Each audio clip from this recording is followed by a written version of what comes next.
Breaking news చూస్తున్నాం. జయశంకర్ భూపాలపల్లి జిల్లాలో విస్మయ ఘటన చోటు చేసుకుంది.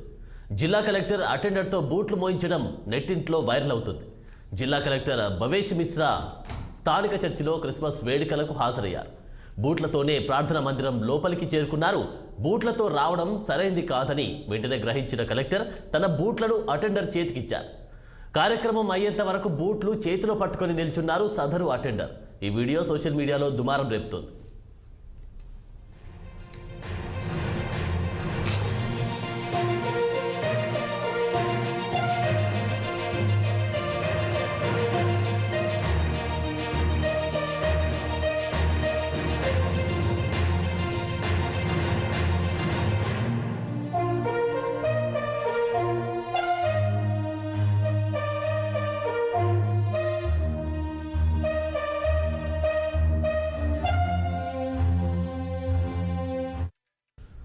జయశంకర్ భూపాలపల్లి జిల్లాలో విస్మయకర ఘటన చోటు చేసుకుంది. జిల్లా కలెక్టర్ అటెండర్తో బూట్లు మోయించడం నెట్టింట్లో వైరల్ అవుతుంది. జిల్లా కలెక్టర్ భవేష్ మిశ్రా స్థానిక చర్చిలో క్రిస్మస్ వేడుకలకు హాజరయ్యారు. బూట్లతోనే ప్రార్థనా మందిరం లోపలికి చేరుకున్నారు. బూట్లతోనే రావడం సరైంది కాదని వెంటనే గ్రహించిన కలెక్టర్ తన బూట్లను అటెండర్ చేతికిచ్చారు. కార్యక్రమం అయ్యేంత వరకు బూట్లు చేతిలో పట్టుకొని నిల్చున్నారు సదరు అటెండర్. ఈ వీడియో సోషల్ మీడియాలో దుమారం రేపుతుంది.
ఏదైనా సాధించుకోవచ్చు. ఎంత పెద్ద సమస్య వచ్చినా కూడా మనం దాన్ని దాటి దాన్ని అడ్డంగా కాకుండా మనం మన సక్సెస్ సాధించుకోవచ్చు. దీనికి ఒక చిన్న ఉదాహరణ కూడా ఉంది. టైం కూడా తక్కువ. సో ఒక డేరియస్ అండ్ డేనియల్ అనేది కథ ఉంది మన బైబిల్లో.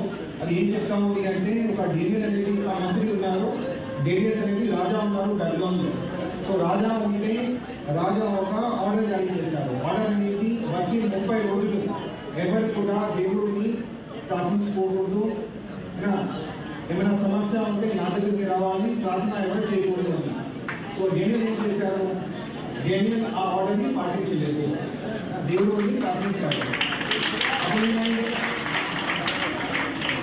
అప్పుడు ఏమైంది?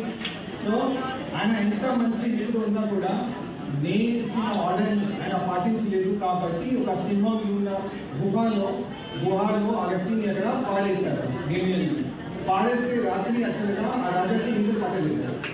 ఎందుకు? ఒక మిత్రుడిని ఇంత పెద్ద శిక్ష ఇచ్చారంటే అసలు నిద్ర రాలేదు. పొద్దున లేచి అది ఆయన బతికి ఉన్నారా చనిపోయారా చూసుకోవడానికి అక్కడికి వెళ్ళారు. అక్కడికి వెళ్తే ఆయన హాయిగా కూర్చున్నారు.